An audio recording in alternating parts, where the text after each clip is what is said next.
எங்கள் வீட்டு ருசியில் நம்ம இன்னைக்கு பார்க்க போகிறது பீர்க்கங்காய் துவையல் மற்றும் பீட்ரூட் பொரியல்.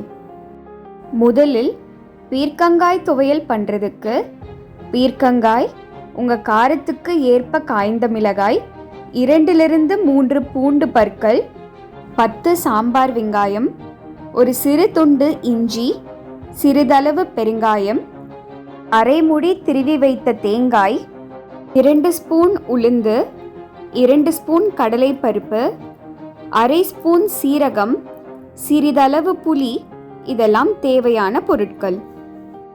இப்போ ஒரு கடாயில் கொஞ்சம் எண்ணெய் சேர்த்து எண்ணெய் சூடாகினதும் உளுந்து, கடலைப்பருப்பு, சீரகம், காய்ந்த மிளகாய், பெருங்காயம் இதெல்லாம் சேர்த்து பருப்போட நிறம் சிறிது மாறுற வரைக்கும் வதக்கிக்கோங்க.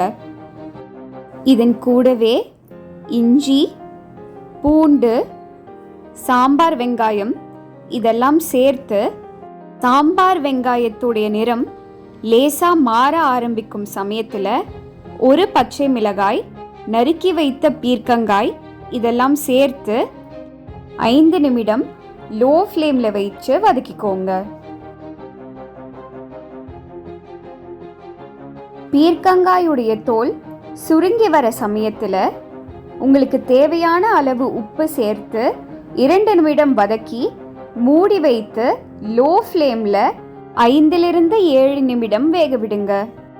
இப்போ இதன் கூட திருவி வைத்த தேங்காய் சேர்த்து லேசாக வதக்கி அடுப்பை ஆஃப் பண்ணி இதை உடனே ஒரு தட்டுக்கு மாற்றி ஆறவிடுங்க.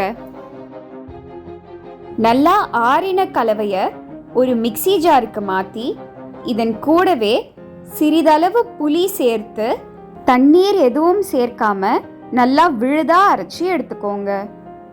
இப்போ பீர்க்கங்காய் துவையலோட தாளிப்பு பண்ணுறதுக்கு ஒரு கடாயில் சிறிதளவு நல்லெண்ணெய் சேர்த்து எண்ணெய் சூடாகினதும் கடுகு, உளுந்து, காய்ந்த மிளகாய், கறிவேப்பிலை, அரைச்ச விழுது இதெல்லாம் சேர்த்து துவையல் நல்லா ஒன்று சேர்ந்து திரண்டு வர வரைக்கும் லோ ஃப்ளேமில் வச்சு வதக்கிக்கோங்க. இப்போ ருசியான பீர்க்கங்காய் துவையல் பரிமாற தயார். இப்போ இது கூட பரிமாற பீட்ரூட் பொரியல் தயார் பண்ணிடலாம். அதற்கு முதலில் சிறிதளவு சிறுபருப்பை கொஞ்சம் மஞ்சள் பொடி சேர்த்து வேக வச்சு எடுத்துக்கோங்க. இப்போ ஒரு கடாயில் கொஞ்சம் எண்ணெய் சேர்த்து எண்ணெய் சூடாகினதும் உளுந்து, கடுகு, சீரகம், காய்ந்த மிளகாய், நறுக்கி வைத்த பீட்ரூட் சேர்த்து லோ ஃப்ளேமில் வைத்து 5 நிமிடம் வதக்கிக்கோங்க. இந்த சமயத்தில் இதன் கூட 1/4 கிளாஸ் தண்ணீர் சேர்த்து உங்களுக்கு தேவையான அளவு உப்பு சேர்த்து வதக்கி மூடி வைத்து 5 நிமிடம் வேக விடுங்க. இந்த சமயத்தில் உங்களுக்கு தேவையான அளவு திருவி வைத்த தேங்காய் சேர்த்து இதன் கூடவே வேக வைத்த சிறுபருப்பையும் சேர்த்து கலந்துக்கோங்க.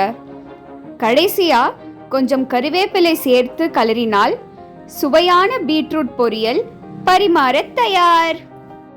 இந்த பரிமாறும் சமயத்தில் பொரித்த அப்பளம், சூடான பீட்ரூட் பொரியல் மற்றும் சூடான சாதத்து கூட பீர்க்கங்காய் துவையல் மற்றும் பசும் நெய் சேர்த்து பரிமாறுங்க.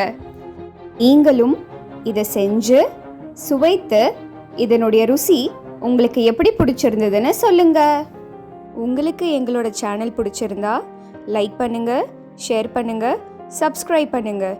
இன்னொரு வீடியோவில் சந்திப்போம். தேங்க்யூ.